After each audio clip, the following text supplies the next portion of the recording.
आज की कहानी में हम देखेंगे एक 15 साल की लड़की की लाश पुलिस को कुएं में मिलती है, लेकिन उन्हें पता नहीं होता उस लड़की को मार के उस कुएं में फेंका गया है या वो खुद ही उसमें गिरकर मारी गई है। इस गुत्थी को सॉल्व करने के लिए एक लेडी कांस्टेबल संतोष निकलती है, मगर संतोष एक पुलिस ऑफिसर नहीं होती। दरअसल उसका हस्बैंड एक दंगे में मारा जाता है, तो उसकी जगह पर उसे पुलिस की नौकरी दी जाती है, जिसकी वजह से उसकी कोई भी इज्जत नहीं करता। तो क्या संतोष इस केस को सॉल्व करके पुलिस में अपनी जगह और इज्जत पाएगी या वह खुद इस केस में बहुत बुरी तरह से फंस जाएगी? चलो देखते हैं। मूवी की शुरुआत में हम देखते हैं संतोष अपनी माँ के गोद में सर रखकर रो रही होती है, क्योंकि उसका हस्बैंड एक दंगे में मारा जाता है, जिससे वो बहुत दुखी होती है। और अब संतोष को अपना पेट पालने के लिए कोई जरिया नहीं होता, क्योंकि वो एक हाउसवाइफ होती है, तो वो कभी भी घर से बाहर निकली ही नहीं होती। ये देखकर उसके माँ बाप उसे उसके ससुराल ले जाते हैं, मगर उसकी सास उसे अपने पास रखने से मना कर देती है, क्योंकि उन्हें लगता है संतोष ने उनके बेटे को उनसे दूर ले जाकर खा गई है, मतलब वो उसी की वजह से मारा गया है। जो सुनकर उसके माँ बाप उसे अपने साथ ले जाते हैं और कुछ दिनों के बाद संतोष पेंशन के पैसों के लिए स्टेशन जाती है, लेकिन ऑफिसर उसे बताते हैं उससे ज्यादा पेंशन नहीं मिल सकती, क्योंकि उसका हस्बैंड उतना बड़ा ऑफिसर नहीं था। लेकिन गवर्नमेंट में एक स्कीम है, वो उसके हस्बैंड की जगह पर पुलिस स्टेशन में पुलिस का काम कर सकती है, जिससे उसे सैलरी भी मिलेगी और पेंशन भी। जो सुनकर संतोष फौरन मान जाती है, क्योंकि उसके पास कोई और चारा नहीं था। और इसके बाद हम देखते हैं संतोष दूसरे दिन ही ज्वाइन करती है, लेकिन उसकी कोई भी इज्जत नहीं कर रहा होता, क्योंकि उन्हें लगता है संतोष कोई पुलिस ऑफिसर नहीं है। और अब ऐसे ही दिन बीतते हैं और एक दिन संतोष अपने शूज सिलवाने के लिए एक दुकान जाती है, जहां पर वह देखती है एक आदमी उस दुकानदार के पास आकर अपनी 15 साल की बेटी की गुम होने की रिपोर्ट लिखवा रहा होता है। जो देखकर वह हैरान होती है और वो उस आदमी से पूछती है, तुम यहाँ पर क्यों रिपोर्ट लिखवा रहे हो? तो वो कहता है, मैं रिपोर्ट लिखवाने के लिए पुलिस स्टेशन गया था, लेकिन वहाँ पर मेरी कोई भी नहीं सुना और मुझे यहाँ पर रिपोर्ट लिखवाने के लिए भेजे हैं। जो सुनकर संतोष उससे कहती है, चलो पुलिस स्टेशन, मैं तुम्हारी रिपोर्ट लिखवाती हूँ।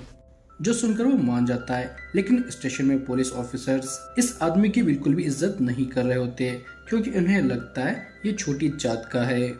वो उससे कहते हैं, अगर हम तुम्हारी रिपोर्ट लिखेंगे तो तुम कहोगे हमने कुछ भी लिखा है, इसलिए तुम बाहर जाकर वो चप्पल सीने वाले से रिपोर्ट लिखाकर हमारे पास ले आओ।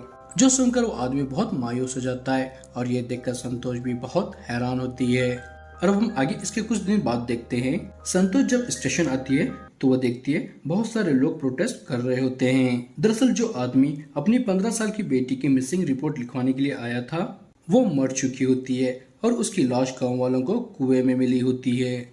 वो उसकी लाश को यहाँ पर ले आकर प्रोटेस्ट कर रहे होते हैं, क्योंकि वो चाहते हैं उस लड़की के मुजरिम को पकड़कर उसे इंसाफ दिलाए। लेकिन पुलिस वाले उनकी एक बात नहीं सुनते और उन पर लाठीचार्ज करके उन्हें वहां से भगा देते हैं। और इसके बाद एक ऑफिसर एक कांस्टेबल से कहते हैं उस लड़की को ले जाकर उसका पोस्टमार्टम कराए। जो सुनकर वो उन्हें कहता है, सर फिलहाल हमारे पास कोई गाड़ी नहीं है, और अच्छा है इस लड़की की लाश के साथ कोई लेडी कांस्टेबल को भेजे। जो सुनकर वो ऑफिसर एक ट्रक में संतोष के साथ उस लड़की की लाश को भेज देते हैं, लेकिन जब वो हॉस्पिटल में जाती है तो अटेंडर्स उसकी लाश को लेने के लिए मना कर देते हैं और उससे कहते हैं यहाँ पर जगह पूरी फुल है।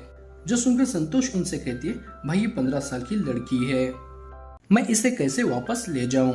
जो सुनकर वो ले लेते हैं और खुद ही पोस्टमार्टम करने लगते हैं। जो देखकर संतोष हैरान होती है और उनसे पूछती है, क्या कोई डॉक्टर नहीं आएगा? जो सुनकर वो कहते हैं, ये हमारा ही काम है, डॉक्टर सिर्फ सिग्नेचर करने के लिए आते हैं। और आगे हम देखते हैं अभी भी उस लड़की को इंसाफ दिलाने के लिए अलग अलग जगह पर प्रोटेस्ट चल रहा होता है, जिसकी वजह से ये बात हर जगह पर फैल जाती है, जिससे पुलिस के ऊपर बहुत प्रेशर आ जाता है। तो इसे सॉल्व करने के लिए एक स्पेशल ऑफिसर गीता शर्मा आती है। वो न्यूज चैनल्स को बताती है, हम जल्द से जल्द उस लड़की के खूनी को पकड़ लेंगे। लेकिन हम आगे देखते हैं इस केस से उसे कुछ लेना देना नहीं होता। बाकी ऑफिसरों के साथ बैठकर गप्पे मार रही होती है।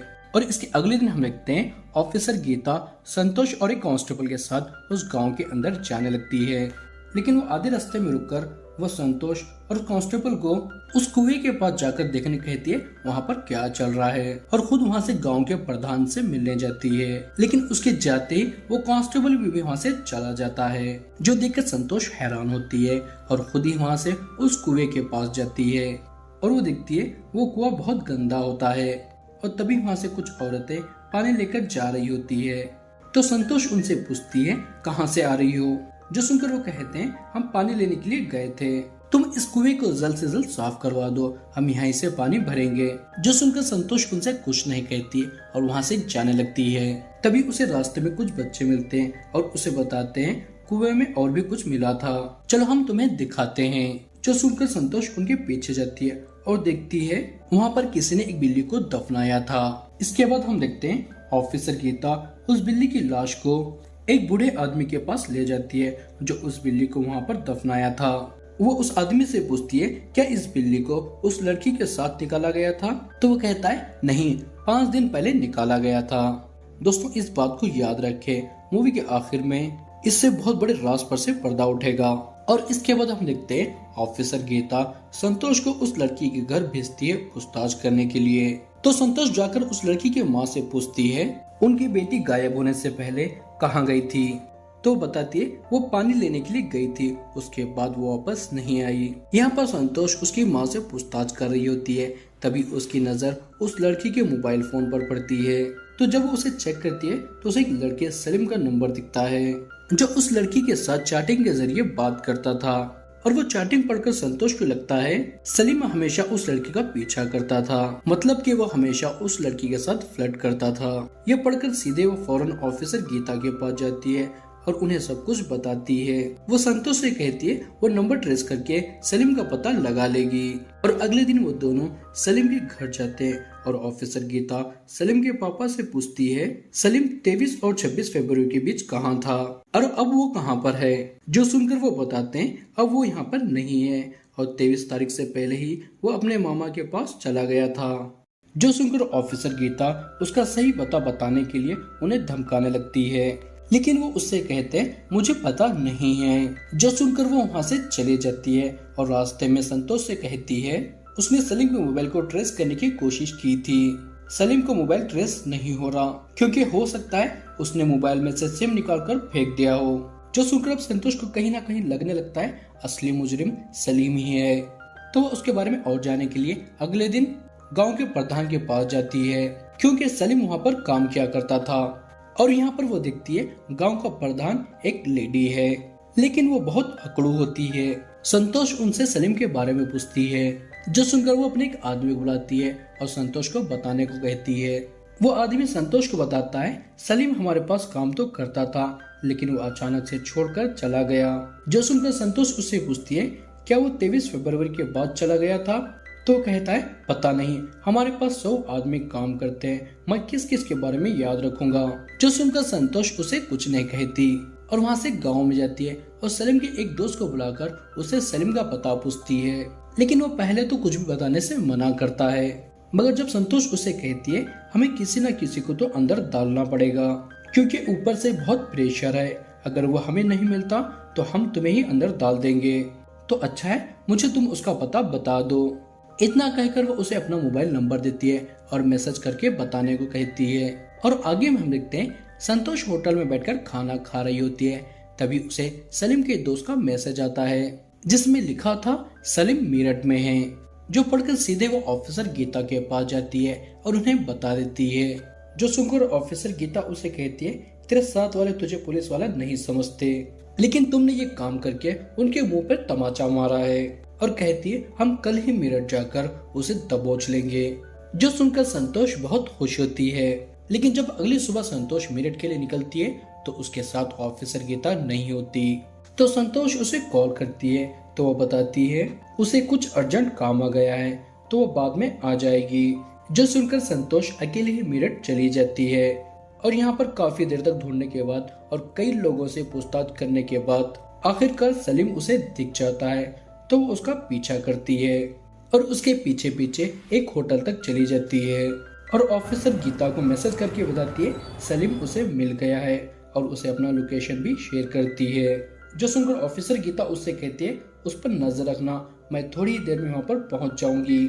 जो सुनकर संतोष ऐसे ही करती है और कुछ देर बाद वहां पर ऑफिसर गीता पहुंच जाती है, जिन्हें देखकर सलीम वहां से भागने लगता है, लेकिन संतोष जैसे तैसे करके उसे पकड़ लेती है। लेकिन जब वो दोनों उसे गांव वापस ले जा रहे होते हैं तो उन्हें एक ऑफिसर और एक मंत्री रोक लेते हैं और वो ऑफिसर गीता से कहते हैं अगर हम सलीम को वापस ले जाएंगे तो बहुत बड़ा हंगामा होगा, इसलिए हम तुम्हें यहीं पर एक जगह देते हैं जहाँ पर तुम उसे रख कर उसके साथ पूछताछ करो। जो सुनकर ऑफिसर गीता मान जाती है और इसके बाद वो उसे एक खंडर के अंदर ले जाकर पूछताछ करने लगते हैं, लेकिन वो उन्हें बताता है उसने उस लड़की को नहीं मारा और वो 23 फरवरी से पहले ही मेरठ आ गया था। लेकिन यहाँ पर इन पुलिस वालों को इसकी बात पर जरा भी यकीन नहीं होता, तो उसे बहुत मारते हैं और टॉर्चर करते हैं और बार बार पूछते हैं उसने उस लड़की को क्यों मारा, लेकिन हमेशा वो उनसे एक ही बात कहता है उसने उस लड़की को नहीं मारा और वो 23 फरवरी से पहले ही मेरठ आ गया था। लेकिन उसकी बात को कोई नहीं मानता और उसे टॉर्चर करते हैं और अब ऐसे ही कई दिन बीत जाते हैं और ये लोग उसे इतना टॉर्चर करते हैं कि एक दिन वो सही नहीं पाता और वो मारा जाता है। और आगे हम देखते हैं वो उनके शहर वापस आ जाते हैं, लेकिन संतोष को सलीम को लेकर बहुत बुरा लग रहा होता है, क्योंकि उसे कहीं ना कहीं लगने लगता है उन्होंने गलत किया है। जो देखकर ऑफिसर गीता उसे समझाती है उस लड़के ने 15 साल की बच्ची के साथ गलत करके उसे मार दिया था, तो उसके साथ जो भी हुआ वो ठीक ही हुआ, तो उसे सब कुछ भूलकर आगे बढ़ने को कहती है। जो सुनकर संतोष उनसे कहती है मैं उसे भूल नहीं पा रही, क्योंकि वो बार बार कह रहा था वो 23 फरवरी को मेरठ में ही था, शायद वो सच ही कह रहा था। जो सुनकर ऑफिसर गीता उसे कहती है चलो मैंने मान लिया वो सच कह रहा था, तो अब क्या। जो सुनकर संतोष हैरान हो जाती है और वहां से चली जाती है और इसके बाद वो स्टेशन आकर सलीम को मोबाइल लेकर चेक करने लगती है और उसे उसके मोबाइल में मैसेजेस और उसके फोटोज देखकर पता चलता है सलीम सच में 23 फरवरी को मेरठ में ही था और उसने उस लड़की को अपने पिक्चर्स भी भेजे थे, लेकिन वो किसी वजह से नहीं गए थे। इससे साबित हो जाता है सही में 23 फरवरी से पहले ही सलीम मेरठ चला गया था, मतलब कि वो बेकसूर था। जो जानकर संतोष चौंक जाती है, क्योंकि उसकी वजह से एक बेकसूर की जान चली गई थी। और आगे हम देखते हैं अगले दिन जब वो स्टेशन जाती है तो उसका कलीग उसकी कामयाबी के लिए उसे मिठाई खिलाने लगता है। दरअसल सबको बोला गया था सलीम ही असली कातिल है और वो स्टेशन में ही अपने आप को फांसी लगाकर मारा गया है। और आगे हम देखते हैं एक खबरी आकर ऑफिसर गीता को बताता है आज फिर से कुएं में एक कुत्ते की लाश मिली है। जो सुनकर संतोष फौरन उस कुएं के पास जाती है और वो गांव वालों से पूछती है ये यहाँ पर कैसे आया, तो वो कहते वही लोग हम छोटे लोगों को परेशान करने के लिए इस कुत्ते को उस कुएं में लाकर फेंक दिया है। जो सुनकर वो उनसे पूछती है कौन लोग, तो वो कहते तुम ही लोग जो हमें छोटी जात का समझकर हमारे हाथों से पानी भी नहीं पीते। और वो लोग यहाँ पर उससे गुस्सा हो जाते हैं और उसे यहाँ से फौरन जाने को कहते हैं। जो सुनकर वहाँ से सरपंच के घर आती है सही जानने के लिए, जहाँ पर उसे एक छोटे से बच्चे मिलती है। तो संतोष उसे सरपंच के बारे में पूछती है, तो छोटी से बच्ची उसे बताती है वो बाजार गई है और वो संतोष से पूछती है उस लड़के ने उस लड़के को क्यों मारा था। तो संतोष उसे कहती है पता नहीं, वो तो बहुत प्यारी बच्ची थी। जो सुनकर वो बच्ची कहती है लेकिन वो तो काली थी, मैंने देखा है उसे। जो सुनकर संतोष हैरान हो जाती है और उससे पूछती है क्या तुमने उस लड़की को यहाँ पर देखा था। जो सुनकर वो बच्ची उसे कुछ नहीं कहती। तभी यहाँ पर प्रधान जी का देवर आ जाता है। तो संतोष उसे कहती है तुम्हारी बेटी ने मुझे बताया है उस लड़की का मर्डर होने से पहले वो यहाँ पर आई थी। जो सुनकर वो अपनी बेटी को बुलाकर पूछता है क्या तुमने मैडम जी को ऐसे कहा। जो सुनकर वो बच्ची कुछ नहीं कहती, लेकिन यहाँ पर संतोष सब कुछ समझ जाती है। वो उससे पूछती है उनके कुएं में बिल्ली गिरी थी, तो क्या वो लड़की पानी लेने के लिए यहाँ पर आई थी। जो सुनकर वो घमंडी से कहता है आई होगी, लेकिन मुझे याद नहीं है, मगर उस दिन मेरा बर्थडे था तो हम यहाँ पर सभी लोग सेलिब्रेट कर रहे थे। इनकी ये बातों से संतोष को कंफर्म हो जाता है उस लड़की के साथ गलत करके इन्होंने उसे मारकर कुएं में फेंक दिया था। दरअसल उनके कुएं में बिल्ली गिरने की वजह से देविका मतलब वो लड़की यहाँ पर पानी लेने के लिए आती है और ये सभी लोग दारू के नशे में उस प्यारी सी लड़की के साथ गलत करके उसे मारकर कुएं में फेंक देते हैं। संतोष इनडायरेक्ट उससे पूछते क्या उसने ही किया है, तो कहता है हाँ किया होगा तो क्या, मतलब कि उसे जरा भी पछतावा नहीं होता। लेकिन ये जानकर संतोष बहुत हैरान हो जाती है और सीधे ऑफिसर गीता के पास जाकर उनसे पूछती है क्या उसे पहले से ही पता था।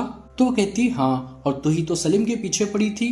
तो वो कहती है हाँ, लेकिन तुमने मुझसे झूठ कहा था, जैसे उसका फोन ट्रेस नहीं हो रहा जबकि उसका फोन ऑन ही था, मतलब कि तुमने मेरा इस्तेमाल किया है और मुझे पता नहीं था वो निर्दोष है। अगर पता होता तो मैं ऐसे कभी भी नहीं करती, लेकिन आपको पहले से ही पता था और आपने एक बेकसूर की जान ले ली है। जो सुनकर ऑफिसर गीता कहती है जो भी हो, दुनिया के सामने हमने उस लड़की को इंसाफ दिला दिया है। तो संतोष उसे कहती है आपने एक निर्दोष को मारा है। जो सुनकर ऑफिसर गीता कहती है हमने उसे शहीद बनाया है। और जरा सोचो, उसकी मौत की वजह से कोई भी आदमी 10 बार सोचेगा किसी भी औरत को हाथ लगाने से पहले। जो सुनकर संतोष कहती है लेकिन देविका के माँ बाप को तो पता होना चाहिए उनकी बेटी के साथ क्या हुआ था। जो सुनकर ऑफिसर गीता कहती है वो क्या कर लेंगे जानकर, उल्टा उनका और पूरे गांव का जीना हराम हो जाएगा। दरअसल यहाँ पर पहले से ऑफिसर गीता को पता था देविका के साथ गलत कर उसे मारने वाला कोई और नहीं, सरपंच का देवर ही है। वो संतोष का इस्तेमाल करके सलीम को फंसा देती है और सरपंच के देवर को बचा लेती है। और यहाँ पर वो संतोष को बताती है सलीम के पुलिस स्टेशन में मरने की वजह से हाई ऑफिसर्स ने उसे सस्पेंड कर दिया है। वो लोग संतोष को भी सस्पेंड करने वाले थे, लेकिन उसने जुगाड़ करके उसे बचा लिया है। जो सुनकर संतोष उसे कुछ नहीं कहते, लेकिन इतना सब होने के बाद वो यहाँ पर नहीं रहना चाहती थी। वो अपने वर्दी को अपने घर में रखकर उसे लॉक कर देती है और ट्रेन पकड़कर अपने माँ बाप के पास जाने लगती है। और इसी के साथ ये मूवी यहाँ पर एंड हो जाती है। दोस्तों अगर आप यहाँ तक आ चुके हैं तो प्लीज हमारे वीडियो को लाइक करके और हमारे चैनल को सब्सक्राइब करके हमें सपोर्ट करें।